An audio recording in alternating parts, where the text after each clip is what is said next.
Okay, we are recording. We should be good to go. All right, everybody. Well, thank you so much for joining us tonight. I'm really excited to welcome Jennifer Higdon to our Geneva Music Festival community. She's been there in spirit through her music twice before. Um, 3 years ago, I believe we played the first two movements of her color through what's now the color through piano trio. So we did Pale Yellow and Fiery Red, and then last year we did Brilliant Blue and Wondrous White, and that was a really fantastic experience.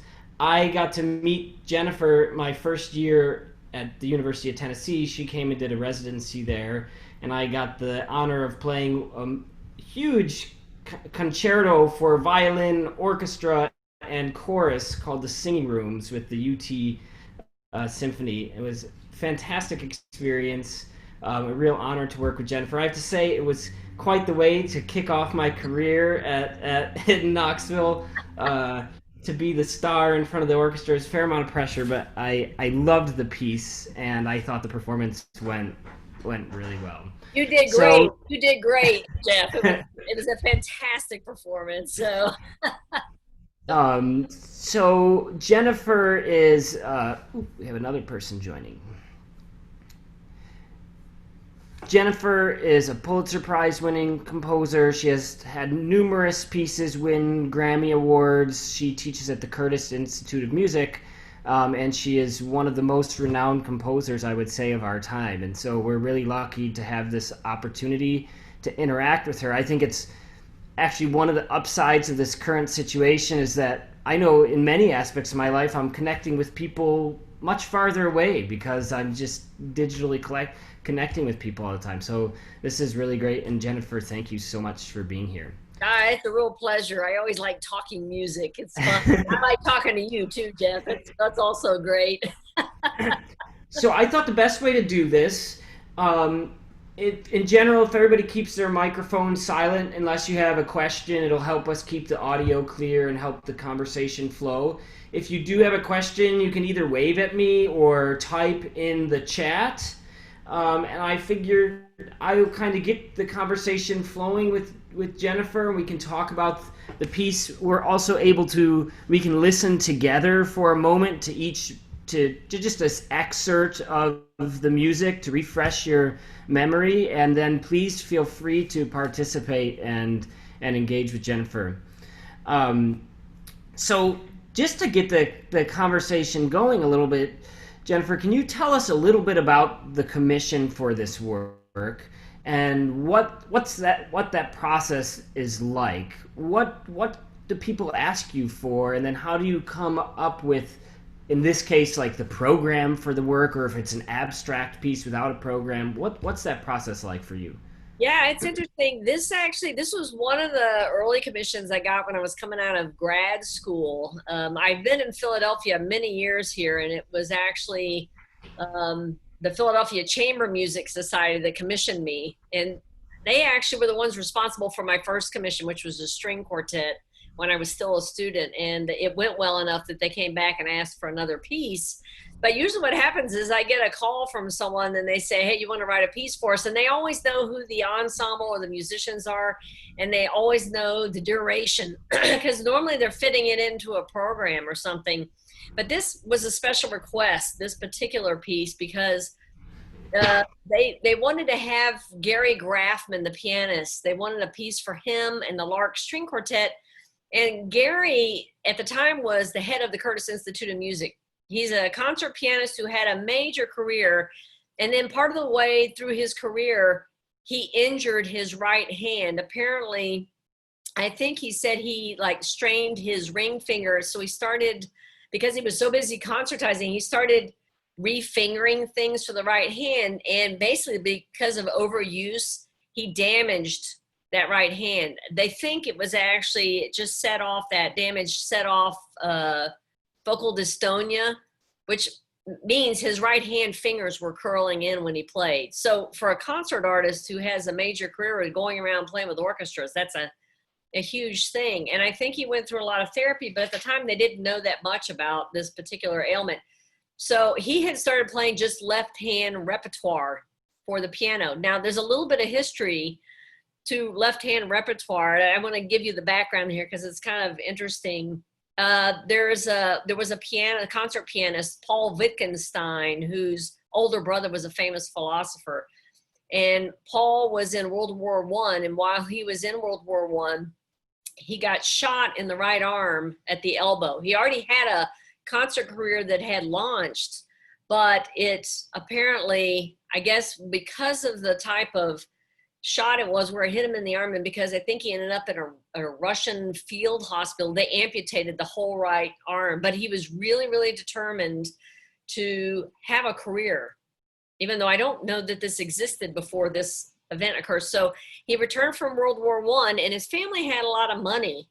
He started commissioning composers to write left-hand repertoire, so repertoire that could be played by one hand on the piano. And he approached a lot of composers. I remember he had a Prokofiev wrote him a piece, Hindemith, but the piece that is most famous is Ravel's left-hand piano concerto.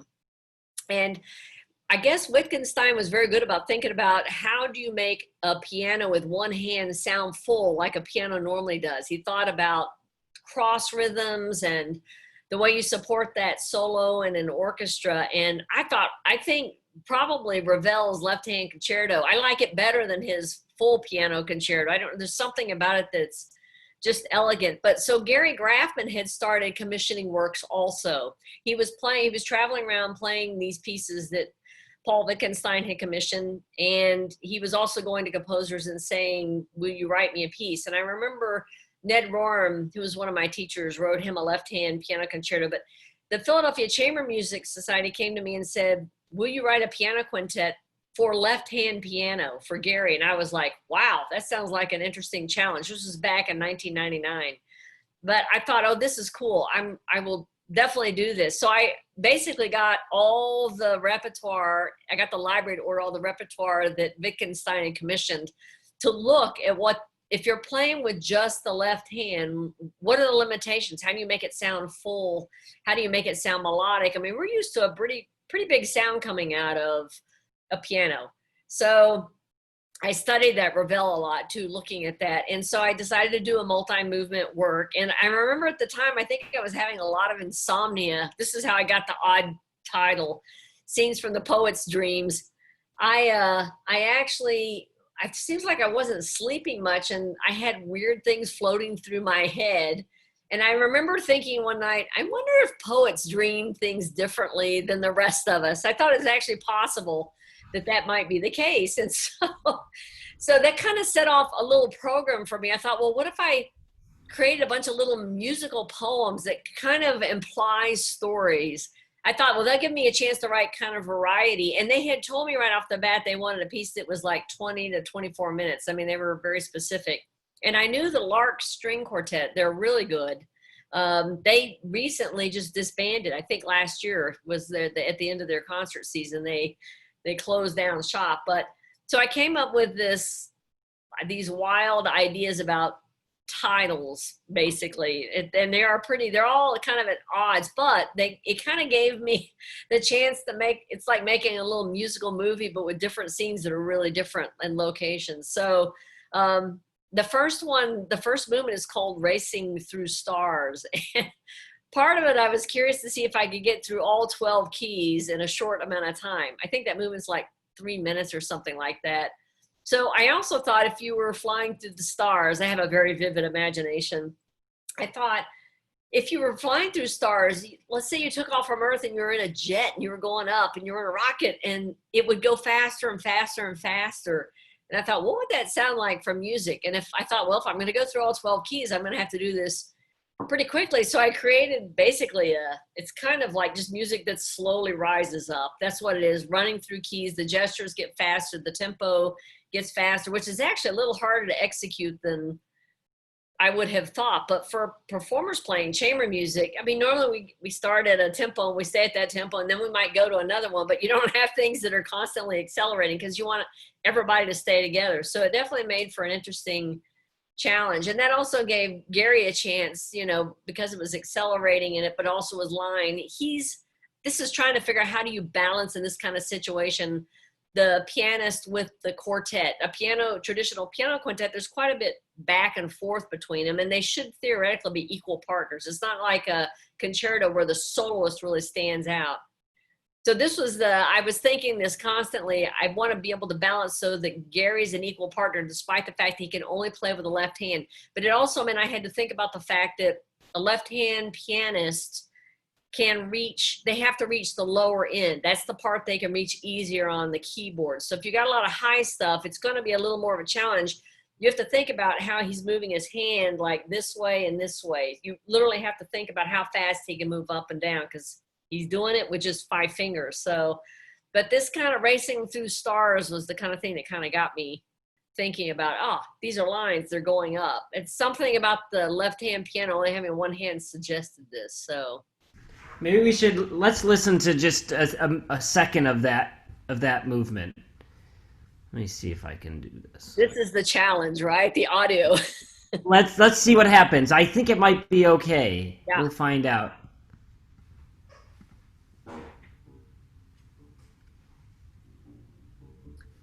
You know what? You may want to put it towards the middle because I think it's so quiet in the beginning. We may not hear it. There you go.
Awesome.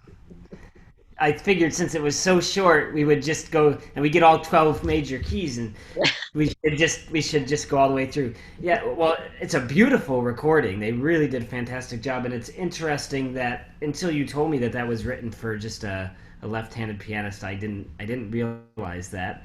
And you're right, reaching those last few notes would be a real challenge with just your left hand. Yeah, you can see Gary reaching. He actually has to hang on to the piano with his right hand. Otherwise, he tips over. So this is the challenges you just don't think about, you know? Yes, and I can imagine performing that piece, and the rhythmic patterns are quite complicated, and so then to have the added challenge of a fluctuating pulse would be really something. That would be a lot of fun. It's cool. Yeah, so tell us a little bit about the second movement. Yeah, so one of the things I do when I'm writing music is I actually try to make sure if I've got multiple movements, I really try to contrast the character. Like if I've got something fast, the next one I intentionally make extremely slow. So because the thing is, it's more interesting to listen to music when there's variety. It's a real basic premise, but I found that it works. So the second movement is called Summer Shimmers Across the Glass of Green Ponds. Now, in this one, I used to live on a farm in East Tennessee that had a pond that I'd go fishing with my brother and we would go fishing like every day. I can't believe I had this slow pace of life because my life moves at such high speed now. But we used to go fishing every day, and I would sit there and watch the float. We would fish with like worms or something. I'd watch the float just sitting on the pond's water there. Like the surface wasn't moving. And it was, I did that every day, which now that I think about it, I'm kind of incredulous. I had a time in my life that moved slow enough that I could do that. Do Uh, you guys still own the farm? we don't. It's been gone for a while. But you know what? I do go back to East Tennessee sometimes and go fishing. Well, I was gonna say the next time you're in East Tennessee, we should go fishing. That would Yeah, be awesome. I love it. It's such a meditative, although it's so funny. Sidebar, I actually always feel really guilty by catching the fish. So I normally am taking the hooks and I'm smashing down the little snare on the that hook. So, and I'm always apologizing to the fish. I'm like, I'm so sorry. I'll get you back in the water immediately. So I'm pretty goofy fishing that way, but it's such a good memory of like summer nights with the sun setting and the crickets singing, and you could hear whippoorwills. And so I decided to make a very kind of quiet, peaceful. Now, another little sidebar that's connected to one of the other movements. My brother was a year and a half younger than me. He passed away right before I wrote this piece. So this movement, I was remembering us like spending time down at the pond, and what a kind of a cool thing that was to experience, because it was like hours sitting down there staring at the surface of the water. It was a lot of fun. So the whole idea basically to this one is just kind of the quiet serenity in a nature-filled spot. There's kind of a long history of composers and musicians being inspired by that. By Yeah. that. I remember when I was a student in Aspen, and we would play these Mahler symphonies, which represent nature so well. And then you'd go out into the Rocky Mountains and see a still mountain lake, and it makes so much sense. Kind of So incredible, isn't it? it really is. Yeah. We'll just listen to the very beginning of that movement.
So, it's interesting.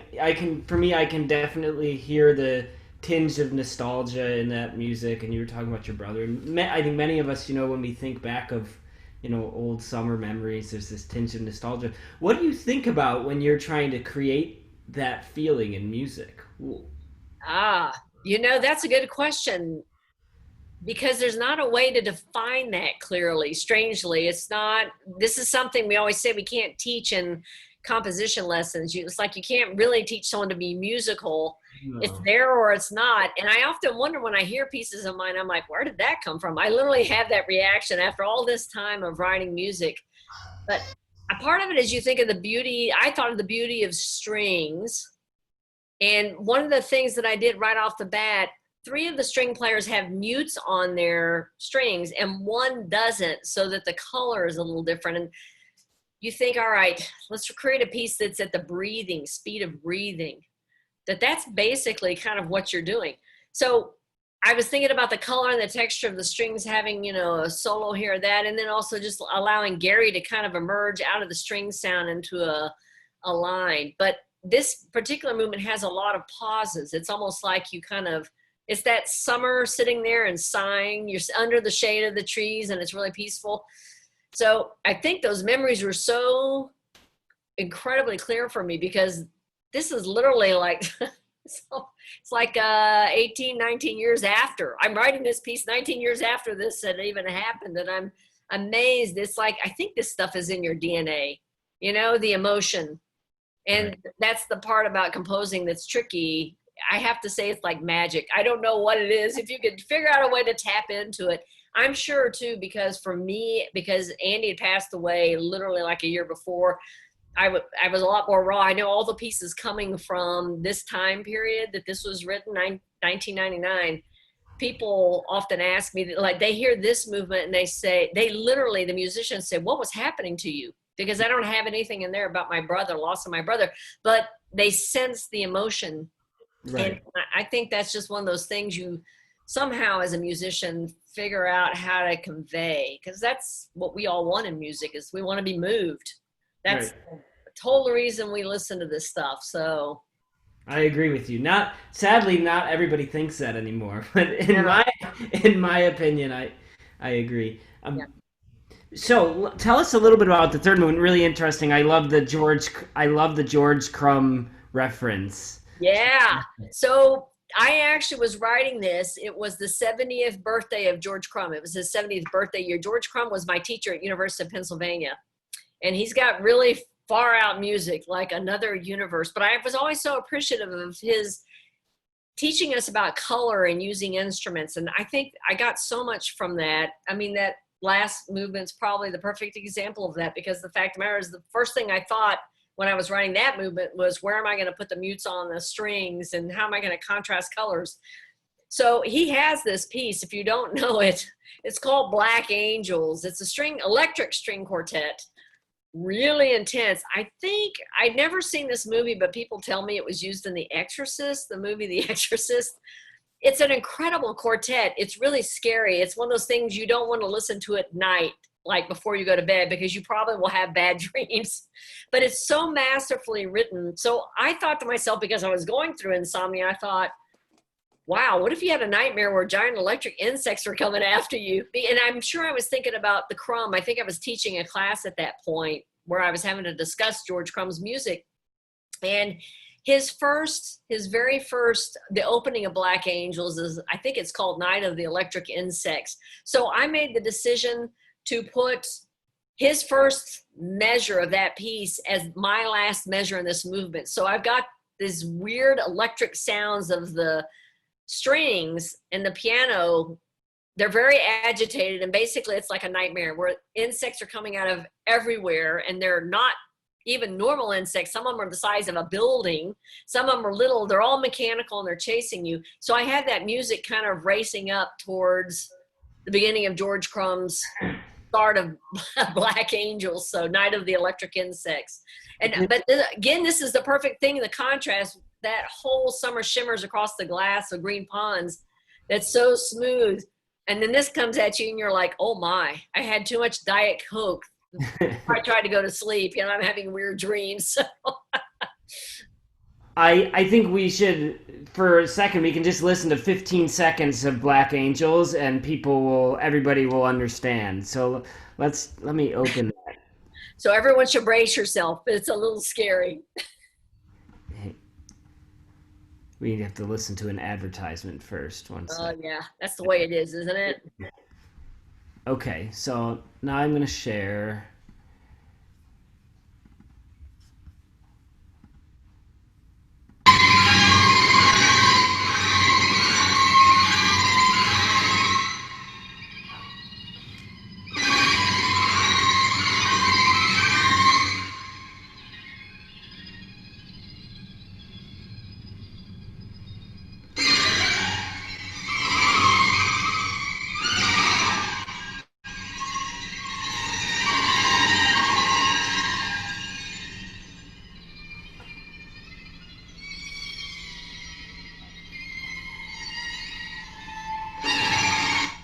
So pretty creepy stuff.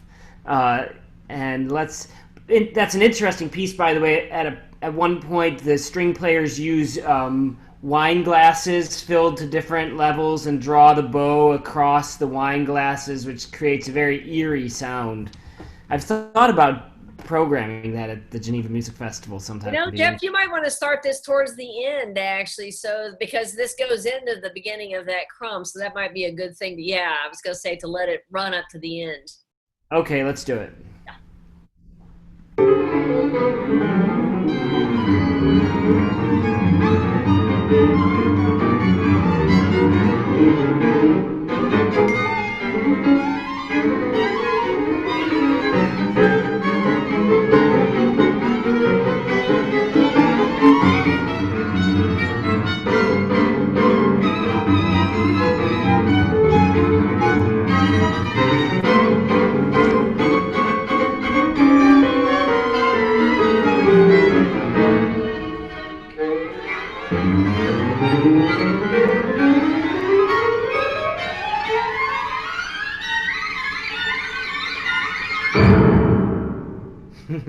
Very cool. I hear a little bit of Bartok in there. Yeah. So, yeah, okay. Yes, because it's some of the same techniques, the snap hits and also playing sul ponticello. So you're Yeah. over the bridge. So it gives a little electrical. I mean, George Crumb's quartet is for electric string quartet. So they're microphones or contact mics attached to the instruments. And therefore, that means for me to mimic that without the microphones, I have to figure out cool ways to get people to play. Yeah. It's a little eerie. It was creepy writing. Can I just say it made me itch? That probably means you did a good job. Yeah, I hope so. So this next movement, again, calm in the blue fields they sing. Now I should explain. My program note here says this is a vision of a possible heaven, a place where the fields are like the sky. And somewhere in those fields, there's a sweet and wonderful singing, as Blue would sing. And I capitalized Blue because my brother's middle name was Blue. So I was imagining what it would be like if you had kind of I don't know, I guess I spent it must have been a year or two thinking about this because I wrote my piece Blue Cathedral around the same time, which is also a similar sort of pondering of what would heavenly music sound like and, what is Andy doing? I was thinking about my brother. So this is a little unusual because this movement has a pedal tone that stays there that the cello plays. And if I remember correctly, it's an open string to kind of give it a surreal sort of feel. I think it's a low C. Yeah, I think it is there, which is a rich sound on the cello. Yeah. Shall we hear a little bit? Yeah, sounds good. All right.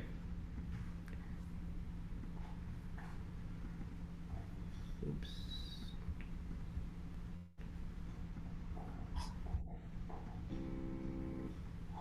So, by the way, a pedal tone, for those of you who don't know, it's a constant pitch, often in bass line, but not always, that's held as this other music happens on top. This low C kind of continues throughout.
gives us a nice taste of that movement.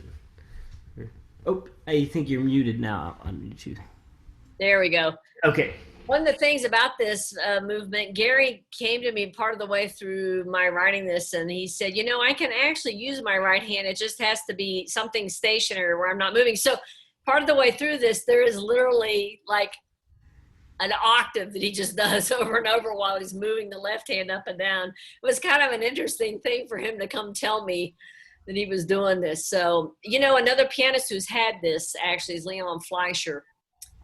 I think it may have been an overuse, overpractice injury also. But interestingly, Fleischer had been getting for years therapy, I think Rolfing on his right arm. And he, a couple of years ago, started playing with both hands again. I think he has to do shorter recitals, but I thought it was kind of an interesting thing for a pianist to go through that. I mean, that's really your identity. When you think about you playing an instrument, to lose some aspect of your playing is just it's heartbreaking. It's really, and it's a crazy disease because they can't really see anything wrong. That the nerve just stops firing, but it seems totally healthy, and it does seem to be some sort of over. It's so common in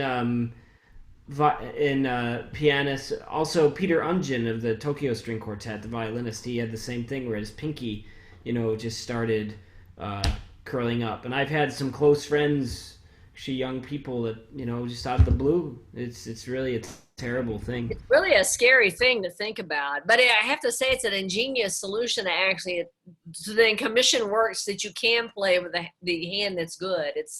I got to hand it to him for thinking of that. Yeah, my friend who's having a similar problem, he can still play octaves, like you said. It's like his middle finger, I think. So things like Mozart, where you have a lot of scales, you can't do. But if it's more like block chords in the right hand, he's able to do that a little bit. Interesting, yeah, I know. It's tricky.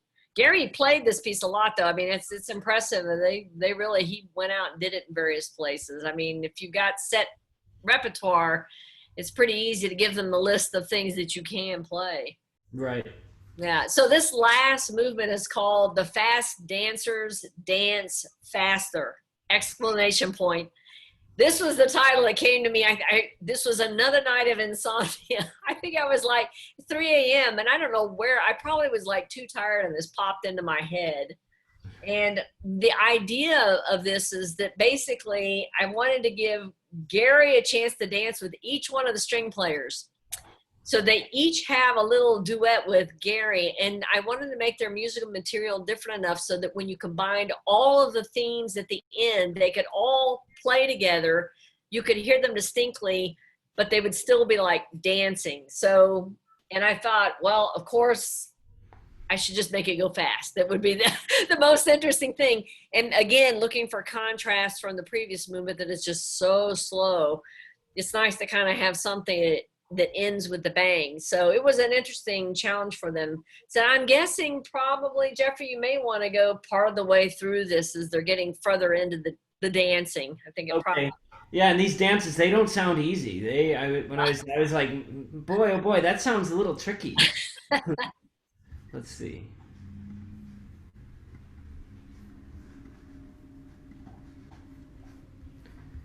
So.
goodness.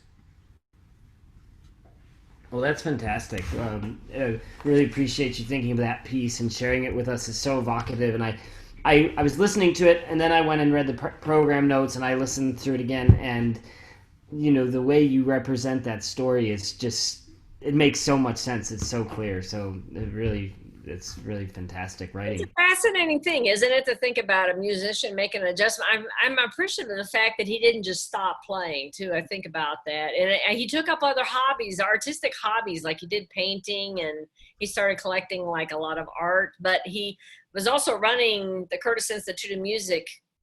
But he must have had to stop his playing career for a while they tried to figure out how to fix this. So I can imagine that was pretty scary. Yeah, Yeah. yeah, absolutely. Well, before I ask you any more questions, I kind of want to open up things to the floor a little bit. Does anybody have a question for Jennifer or comment? Any thoughts? Observations, anything. I'll try to answer on behalf of all composers. Let's just ask Jennifer, what is your favorite instrument when you're writing? Which instrument do you favor? I try not to favor. I was a flute player, so everyone always looks at my orchestra pieces and says, "Oh, I'm sure she's got some huge flute line in there." But I intentionally try not to overwrite the flute parts for that reason. And my interest often, a lot of times, is whatever I'm working on at that moment, and it changes constantly because I feel like I'm always exploring the repertoire for that instrument. So right now I'm finishing. In fact, I think today I may have actually finished a double percussion concerto. So concerto for two percussionists at the front of the stage. And this concerto ends with both players on timpani. So it's been interesting to explore how to deal with how they change the tuning on timpanis during a performance and still keep track of where they are. So I'm constantly learning about the repertoire. When I did my piano trio, and I wrote that, the first one you did with Pale Yellow and Fiery Red, I didn't know any of the piano trio repertoire at all. So I really made a serious effort to go through all the repertoire I could get my hands on and look at how other composers handled it and how they balanced the piano and the two strings. So for me, it's always looking at repertoire that matches what I'm on at that moment. And I literally move from piece to piece. Like after this is a mandolin concerto, which is totally different than percussion. So it's and I don't have any favorite instruments, although I seem to have written a lot of string music, which has irritated the flute players to no end. They've all been very irked at me. And some of your string writing, I feel, must be inspired by your background as a flautist. It doesn't always make our lives so easy either. I don't think anything of mine is easy either. It's all pretty hard stuff. So, other questions? Anyone ask me anything? Well, oh yes, Sally, go ahead. Well, when I was listening to your first movement, when you were talking about poet's dreams, right, racing through the stars, and I was thinking about the astronauts who managed actually to do a public-private partnership and get to the space station safely, do that amazing docking thing. Meanwhile, the rest of us down here falling apart. True. And I felt when I was listening to the very end, you break through gravity, right? After all of that speed, and now you're orbiting safely, peacefully. And it brought me back again, later on, and you were talking about the pond and fishing and your brother, and those special times of peace. But your sounds, your music bring us there, right? It makes us think of that, right? So thank you for Oh, you're quite welcome. for evoking that energy, but also that space and time. It isn't the space program. I have always been fascinated with the space program. I've always found it just completely inspiring. And right before I went into quarantine, I was down at the Atlantic Center for the Arts, which is a artist colony in Florida where they have 3 artists in different mediums who are in residence, and you have a bunch of students with you. I had 8 young composers with me, and for 2 weeks we all hang out at this. It's an artist colony, which basically we all have housing and someone cooks for us, which is fantastic. And it's a beautiful kind of nature preserve. It's very, very close to the Kennedy Space Center. So the first day I arrived on site at ACA, we were having an orientation and someone said, I think there's supposed to be a rocket launch at the Kennedy Center. Let's go up on the roof of one of the buildings. And we went up there, and literally within 1 minute of us getting up there, we saw a SpaceX rocket taking off. This was like February 16th or 17th. It was such a shocking thing to actually see, even though it was, I think they said it was 60 miles away. You could see it pretty clearly because the ball of fire behind it was just amazing. So while I was there, I made sure to go over there and take a tour of the Kennedy Space Center. It was incredible. I couldn't believe. I went up to the launch pad where that rocket launched last weekend, where the Apollo ships went off. So I kind of marvel at the magic of space. I think about this a lot because I have a lot of pieces that have little stars and things that I put. My piece, Blue Cathedral, has all these little bells at the end, and I was thinking about stars up in the sky. How do you represent that in a piece?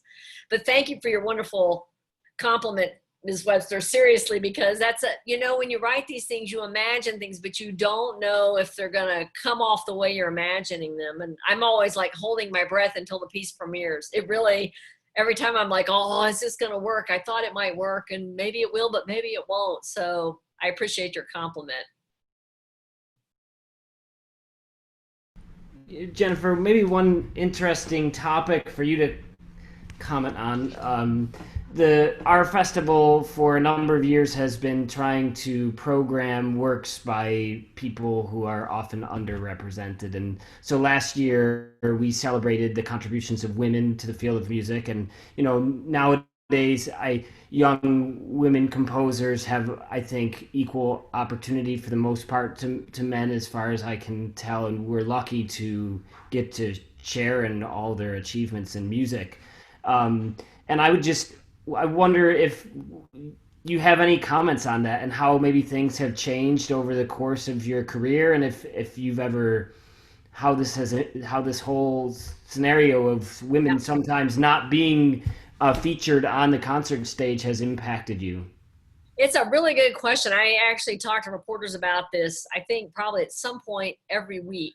I probably have for the past decade, because it's a real thing.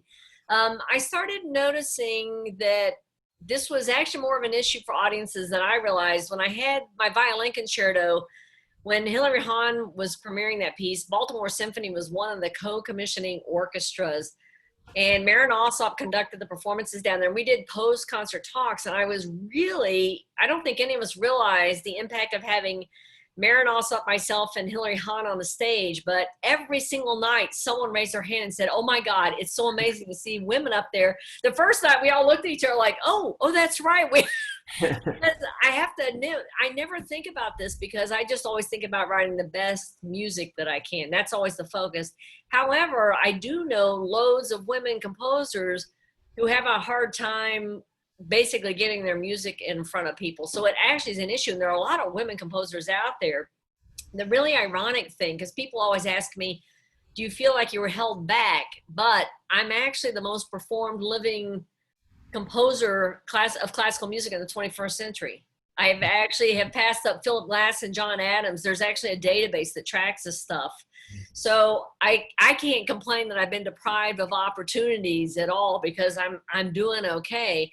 But I know that I have found from talking to audiences and also donors that sometimes it's an amazing thing. Young people, if they see a woman up on the stage, like young girls, they're like, oh, I didn't know I could actually participate in this. I had no idea that was even an option.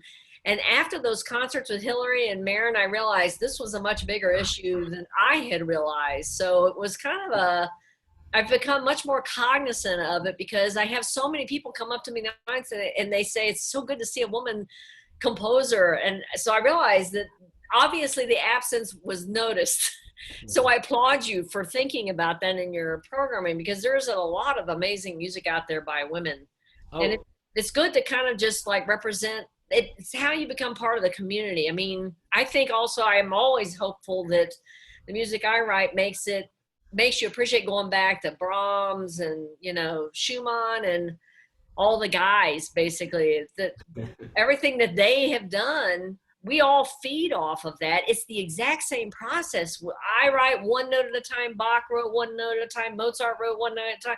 It hasn't actually changed. And it's probably pretty much, I have to struggle a lot more. Those guys got to actually like knock this stuff out. I have to really work the material, but it's still the same creative endeavor, which when I think about it, but the nice thing is now I can write music that reflects our time. right. I think about Beethoven, how quiet his world was, not when he was deaf, but when he could hear everything. There was no electricity. There were no cars. He had the sound of horses' hooves, but even those were on either cobblestone or dirt. So I think about how different, like what did the world sound like to Mozart? It's a totally different experience. But he would not have been able to write a piece about electric insects coming after you in the middle of the night. So His nightmares were probably a little bit different. yeah, exactly. That that's really interesting. And yeah, I think it was actually the Philadelphia Orchestra got in hot water last year because they put out their programming, and I think there was either no pieces by when we go yeah, Hero. exactly. And I have to say, when I started doing the research for our season last year, when we said, okay, we're gonna make half of our music by women, like there's so much great stuff out there. And then once you get to the last 20 years, there's so much that you could never know it all. I mean, in times past, things weren't published, people weren't given the opportunity, but now, I mean, there's just so much of it. And even there's great romantic works that have been around for a while. We played Clara Schumann's. Sorry, the dog is getting anxious. I've paid no attention to her. Yeah. I apologize for that.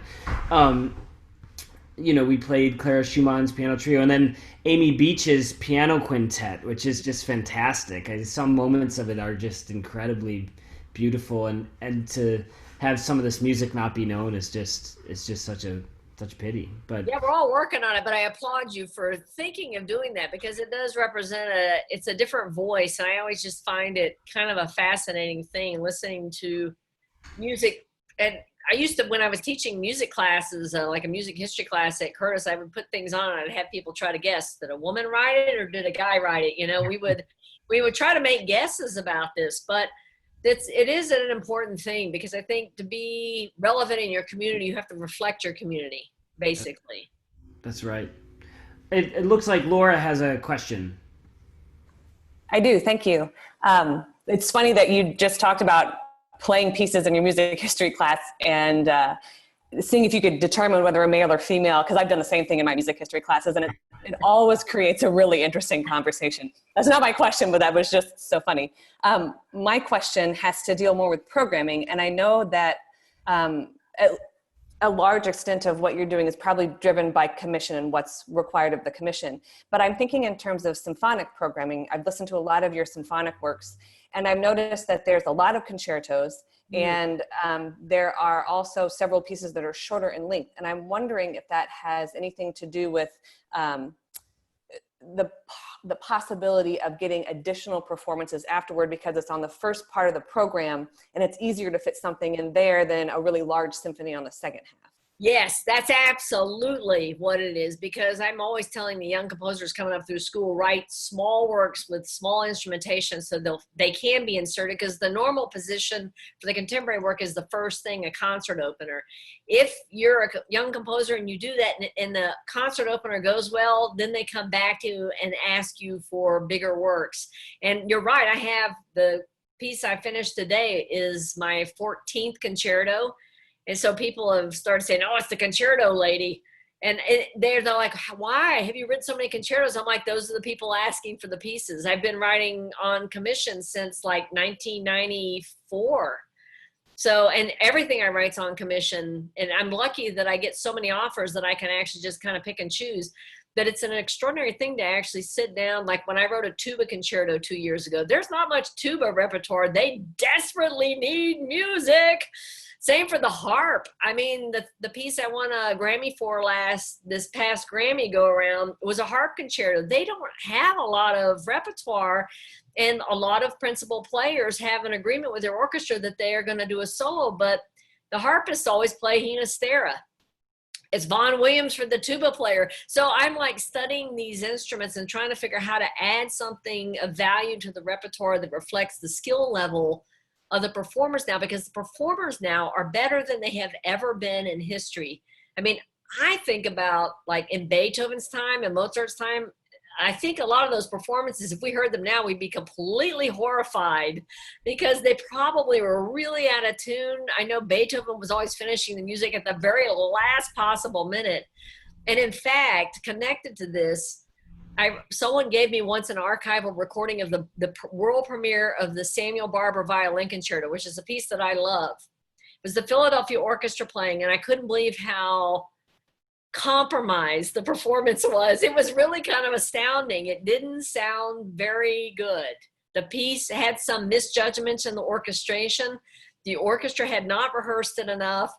And it's the kind of thing that if you'd heard the piece for the first time and no one ever championed it, you would think, oh, that might not be a very good violin concerto. And I think it's a phenomenal work.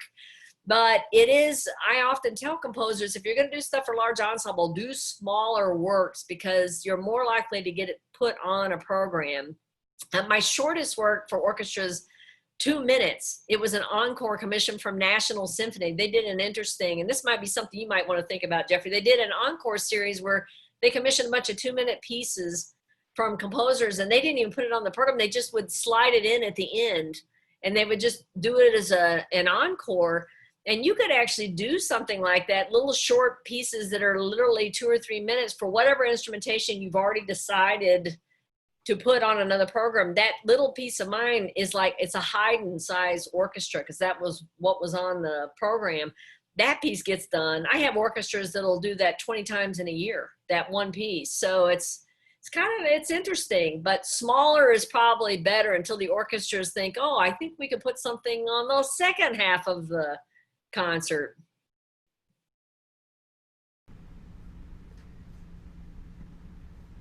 Does anybody else have any questions or comments or thoughts for Jennifer? Is everybody hanging in there? Oh, yes, we're fascinated. I do have a thought. Numerous composers in the past have gone back to some of their earlier works and decided to modify or do whatever. Have you given that any consideration, or aren't you there yet, being so busy with commissions? Oh, yeah. I do sometimes go back. In fact, when I was reviewing this piece, because I had to go back, I couldn't remember. I've written like over 100 pieces since I wrote this, and 2 of those pieces I've written are operas, and those are huge works. So I was thinking to myself, I need to go back and tidy a few things up in this piece. I thought about making a 2-hand piano version of this, but I do go back occasionally. And in fact, I did in one of these movements, there's an actual real connection here. In the Summer Shimmers Across the Glass of Green Ponds, I think that's the one. Yeah. Because I had written this right after my brother passed away, I was working on a string orchestra piece called Dance Card for Nadja Salerno-Sonnenberg's group out in San Francisco, the New Century players. And I took that movement. My dad had just passed away when I was doing this. So I took that movement and took musical material from it and expanded it. And actually, I think it's in that movement, there is one measure in the Summer Shimmers, there's one measure in there that I took out that I didn't get to develop in this piece that I liked the sound, and I put it in the piano trio, the first one you programmed, Jeffrey, on the thing. I took the whole first movement is based off of the chord progression in one of the movements of Summer Shimmers. That was the unfolding point for Pale Yellow. It's actually, and I developed it. I thought it's an interesting challenge to take something that exists and then try to recompose around it, because your brain is kind of locked in what you've already written. So it's a fun way to kind of push yourself. But I do every once in a while go back and tweak things. It becomes harder once it's recorded. Then you're kind of locked in to what's out there in the world, because what happens if you change it, performers will get the music, they'll program it, and then they listen to the recording and it sounds different. And they're like, I don't understand which one's right. So you kind of, I always hear all the flaws though. To be honest, I always hear the flaws in every movement and every piece. I think, oh, that's the spot I wish I had fixed. So I heard that quote from Pal Yellow today when I was listening. It was really cool. yeah, you know, it was one measure that worked really well. I love the sound of it. And I'm like, well, I didn't develop it in here. Let me take it and put it in another piece. It was an interesting, I placed it in Pale Yellow. It's part of the way through, and I actually built the music out on both sides. I built phrases going up to it, and then I kind of built on the chord progression going forward. But it was an interesting way to try to write a piece. It was very challenging. Good ear, Jeff, that you heard that. Yeah, I find Pale Yellow to be a really beautiful and moving piece, and just like the intervals of it and the harmonies are very they just have always stuck with me. Thank you. You know, that piece got that title because someone heard it and said it sounds like tears, and that was written close to around the time this one. That I think was in 2002. This is in '99, so it's really, that's why I gave it the title Pale Yellow. I thought, oh, what is the color of a tear? It has kind of a sort of visceral feel to it. So it's and I was fascinated with the idea of colors and how do you represent colors in music? It's an interesting kind of musical challenge. Absolutely. Don't be shy, folks, if you want to ask anything at all. Jennifer, when did you start composing? It's a good question. I was first a flute performance major. At the very beginning, I was a self-taught flute player. I didn't grow up around classical music at all, but I joined the high school band, and it was so incredible. I thought, wow, this is power. Listen to this music. It's really moving. So I decided to major in music, and I went off as a flute performance major, and I must have had interest in composing because my flute teacher said to me one day, let's have you write a little piece. And that's all it took. I finished that degree in performance, but it really was like something that just kind of took over the creativity. There's more expression in trying to create sounds and put all kinds of sounds together. And I had such a good time playing in bands and orchestras. I remember sitting in orchestra in college playing Ravel's Daphnis and Chloe, which is a huge sound. It's amazing to sit in the middle of that sound when you're inside an orchestra. And I think that kind of burned an impression on my brain to the point where I was like, God, can I write stuff can I make big sounds like that? I mean, composing is basically just arranging sounds. That's all it really is. You just try to make the sounds interesting, and you try to make them playable by the people who are going to play them. But that even includes if you're doing a little piece for, kids in a junior high, which I've done that also, which is an interesting challenge because their skill level's a little lower, you might say, than what you all get to hear. So you have to be very careful when you're writing for kids. But it's kind of a fascinating thing to imagine sounds, put them down on a page, and see if players are able to actually make it happen. I still pinch myself that I get to do this because I was a really late starter. I mean, I didn't start composing. I was quite a ways through my bachelor's degree. So that, Mozart had already written half of his repertoire by the time he was like 20. So I was writing neophyte, very young, inexperienced pieces, basically. It's fun, though. I have to say, it's an amazing thing because you get to work with really good musicians, and that's just pure heaven. A lot of people don't know this. I have to tell you this one fact. I did some research. Beethoven, when he was in Vienna over a 19-year period, there's actually a record of how many performances he got over those 19 years. This is like Vienna, the music capital of the world. There's also a record of how many performances Mozart got and how many Haydn got. I think Beethoven over those 19 years had 91 or 92 performances. Mozart had something like 102, and I think Haydn had like 114 over a 2-decade period. I have 250 performances a year. So when students get discouraged and they're like, oh, I'm never going to have a career, I'm never going to get performances, I'm like, listen, if you look at the stats, you're already doing okay. I mean, there are a couple of years when you look at the breakdown of Beethoven's performances, there's like 3 or 4 years where he had no performances at all. And he didn't get to hear repeat performances of his pieces. He basically heard them, like the violin concerto. I think it was played, and then it was 25 years till the next performance. So it's actually better. It's easier to be a composer now. It actually, you can make a living. Those guys didn't own their own houses. They were pretty poor. But composers now, they do okay. And you hear composers work all the time because John Williams, all the movies that, I mean, when you think about it, composers are writing music, everything you see on TV, every restaurant you go into, a composer's written the music there. So it's actually a much more active field than we might realize. So we have a question from Mary Ellen. When composers use color names frequently, I wonder if they have synesthesia, and do you? Yeah, that's a good question. I don't have synesthesia, but I get that question a lot because I do. However, my dad was an artist, so I grew up in a visual arts family that listened to a lot of rock and roll. So my parents, when I went into classical music, they're like, "What happened? Where did we go wrong?" They were a little freaked out. They were like, "Where did this come from?"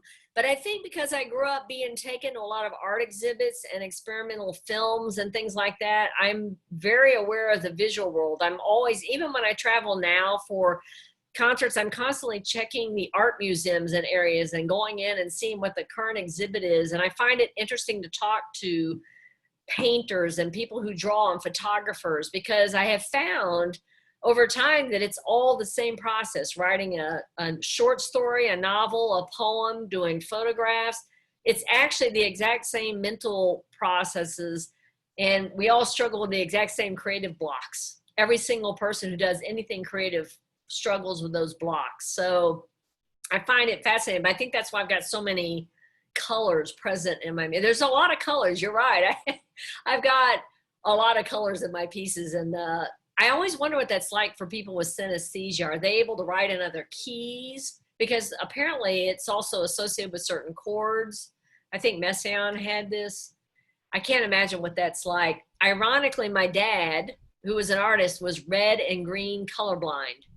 He couldn't see red and green. I don't know how he managed it, but he used to do commercial art all the time for firms in Atlanta. And I remember he would come in, he would show me a board that had all these different greens on it, and he would ask me which one of these greens is the color of grass, because he couldn't see it. He didn't know. So stoplights and, those were really challenging for him, because we don't think about people who are red and green colorblind. They can't see those lights. So I think his struggle with those colors made me think more about sound and how we represent that in music. Neat. It's an odd thought pattern. Any other questions, folks? Anything at all? I have to ask Jeff a question. Jeffrey, what is it like to learn a piece like The Singing Rooms, my big piece for violin, chorus, and orchestra, when you know the composer's coming in? Is that scary? Well, so I've gotten pretty good at knowing like the last possible day I can start a piece and still have some measure of success in the performance.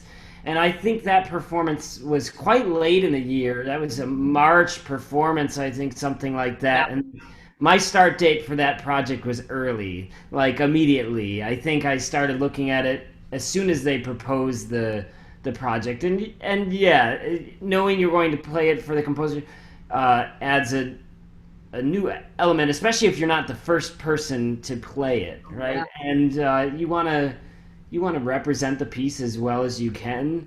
And I don't know. I think oftentimes, unfortunately, contemporary music isn't played that well. It happens a lot. And I actually take a lot of pride in trying to look at the score really carefully and try and like follow the markings in an extremely detailed way, the same way you would if you were looking at a late Beethoven quartet, right? Trying to suck out every bit of meaning that you can. And that's mostly gotten me pretty positive results from composers. Yeah, it's actually, you did a marvelous job. My music is hard. And I have noticed you were like the fifth person who had been hired at a university who was thrown immediately into one of my concertos. I'm like, oh, I'm becoming like a rite of passage. Yeah. People, when they're hired by a university, that they've got to do a Higdon concerto.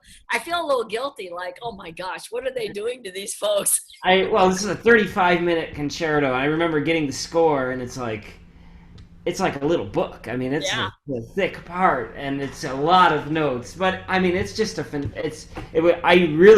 it was such a moving piece, and I love choral music. I was just, I was asked to talk about some of my favorite pieces to listen to when I have time or in time of crisis, and on a radio station I was talking about Mahler too, and I just find this combination of orchestra and chorus to be incredibly powerful. And is it the third movement maybe of your concerto where there's a huge climax in the chorus, and I remember It's singing about God, basically, which was yeah, something to write about. I thought, oh my gosh, what have I done? I picked a poem and I've got to write God music. This is really a little scary. well, I think you did a good job, and that moment of being on stage and hearing the chorus, and I can still picture Jim, and it was really something. It was a really fantastic experience. You did a great job. I mean, I was impressed by it. You were cool and level-headed. And I can remember when I was in school and I had to play for composers, how nervous I was. So I'm always really empathetic when I'm like standing anywhere. I try not to sit in the audience on the front row, like under the performer, because it's a little unnerving. But I don't know if you know this, but Doc Severinsen was at your performance. Oh, really? The Tonight Show a long time ago when Johnny Carson was on it. He lives in Knoxville, and he came to the performance and he was knocked out by the piece. He said to me, he literally said, if I were a little younger, I'd have you write a trumpet concerto for me. And I thought that's really an incredible compliment because he's an amazing player, just incredible. So he was very impressed by you. I don't know if you were aware of that. I don't remember. It was, being the youngest faculty member, and it was my first year. It was a big thing, but I thought it went well, and it was a lot of fun. It was a great experience. Well, you did a good job. Anyone else have any questions at all? I actually have another one, if that's Yes. all right. Oh, sure. As many as you want, Laura. Okay. When you're working on a concerto and you're working with the person that's commissioned it, is there a lot of back and forth between you and that player? Oh, that's a really good question. There almost is never any back and forth. It kind of depends on the project. The double percussion concerto I'm writing right now, I wasn't sure how much percussion I could get at the front of the stage. And because both players have timpani, I actually repeatedly had to reach out to the players to find out how percussionists set up timpani, because they have to set them in front of string players, what kind of problems that might cause, and what the issues might be for an orchestra. That this is premiering the Houston Symphony, but theoretically, you want a piece that can go around to other orchestras, and not all orchestras own a lot of timpani. For instance, Houston said, oh, we've got 24 timpani. I said, look, no one on the planet's going to have 24 timpani. Let's try to be realistic about this, I mean, sometimes you want these things, a community orchestra or a university, if a kid wants to audition in a concerto competition, I have my regular percussion concerto for one player is often used by people who've won concerto competitions in colleges. So I try to figure out a way to make the instrumentation work. But with different concertos, it's been different. When I was writing my harp concerto, I sent each movement to the harpist because harp is so hard to write for. It's very different than other instruments. They have all these limitations with the pedals. They can't play a chromatic scale. They only play with 4 fingers on each hand, which most people don't know that. They think it's like a piano, but it's not. So you have to think about the shape of the hand on the strings. They have to be able to pluck the notes, and you've got to be able to hear it. So with each movement, I would send excerpts to the soloist and say, does this work? Can you make this pedal change fast enough? And each movement, I would finish it, and she would check it over, and she would let me know if I was like doing something really bizarre. And I had to make changes after we went through the premiere because I had things in octaves that didn't ring as well when the orchestra was playing with her.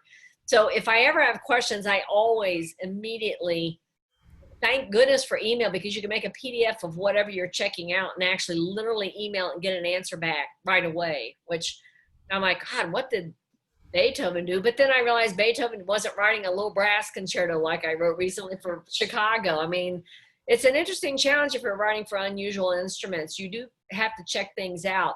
But I usually meet with the soloist and find out what they want in a piece. The Singing Rooms, the piece that Jeffrey's speaking about, was written for Jenny Coe, who's an incredible violinist, but she was an English major at Oberlin. She is the one who requested that there be a choir with that piece. I mean, who thinks about writing a violin concerto with a choir and orchestra?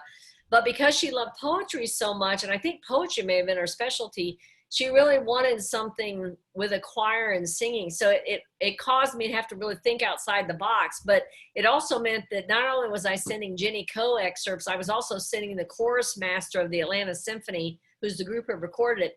I was sending him music and saying, you think this will work for a chorus of 160? Because that's a huge thing to try to get a chorus that big to sing and not cover the poor solo violinist at the front of the stage. So it's always a balancing act. And the more dialogue you can have with the players, I think it's the better, because you want to try to, it's like you're a tailor, you want to try to tailor the music to fit the soloist or the ensemble. And the best way to do that is to talk to them about what works, what's uncomfortable. Is there a way to adjust the music? And I'm always open to what players say. They know their instruments well. They know what resonates. They know what I'm doing that's difficult. And if they make a suggestion, I think 100% of the time I incorporate their suggestions in the music. When I wrote my other violin concerto for Hilary Hahn, she kept saying, you can make it harder. You can make it harder. And I was like, this is a challenge. With each movement, I'm going to try to trip Hilary up. So I think a lot of violinists are like, oh, I can't believe you did that. I have that music. You gave me that music. It's in my office. I've looked through it a couple times. I remember it being It's very, hard. very Yeah. difficult. It surprises me though, Jeffrey. We've actually had the New Zealand, one of the orchestras in New Zealand. We just FedExed out parts today. New Zealand apparently is over COVID. They have no cases. They're restarting their concerts, and we just shipped the violin concerto out. I think that piece now has had like 14 violinists to it. It was so hard that I thought Hilary will be the only one who ever can do this piece. But we've actually had some concert masters of some small orchestras, the Quad City Symphony, and I think they're in Iowa.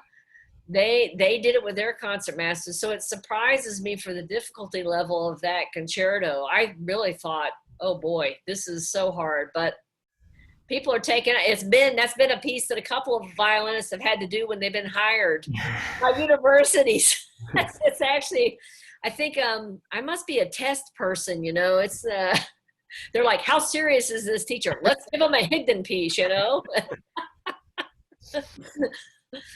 Any other questions? Or Laura, do you have another question? Anyone want to ask anything? I'm glad everyone's hanging in there during this. I know this is a really interesting time trying to figure out how to make events happen. I'm doing a lot of Zoom things. I mean, we're doing this a lot.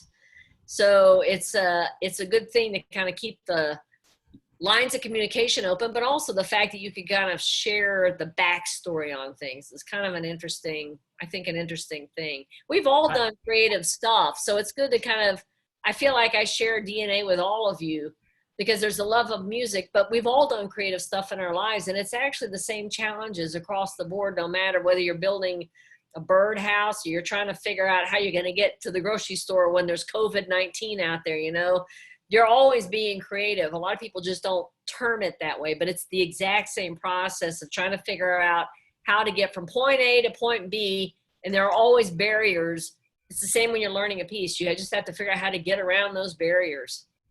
Well, I think that many of these things that we're doing right now might become a normal part of our way we communicate in the future. And, you know, I think some people have bad preconceived notions about contemporary music, and oftentimes once they hear it, they think it's incredible. But I think that this kind of event would be an amazing way to introduce people to, if you're going to program a piece why not let people talk to the composer beforehand? And technology makes that not too inconvenient, and it's really interesting. And I really appreciate you taking the time to do this. Yeah, no, I'm glad. Listen, I'm also just appreciative of all the festivals that go on. I love chamber music. That actually, it's funny. I'm known for my orchestra works, but I actually have more chamber music than I have orchestral works, and it's the thing that's dear to my heart. There's something about it that's just the intimacy of having a group that really learns a piece and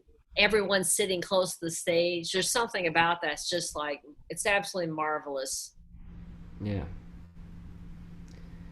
Well, if there's no other questions, I think we should say thank you to Jennifer and let her go. I think we're all very grateful for you doing this and for the music that you create. And I think you'll probably see the scenes from A Poet's Dream on GMF programming soon. So we'll send you a recording when we're done with that. It sounds good. Thank you all for sharing your time with us. It's greatly appreciated. Hang in there, everyone, okay? We will get through this, I promise. Thank you, Jennifer. Thank everybody, you. bye, everybody. Have a great night. Jeff.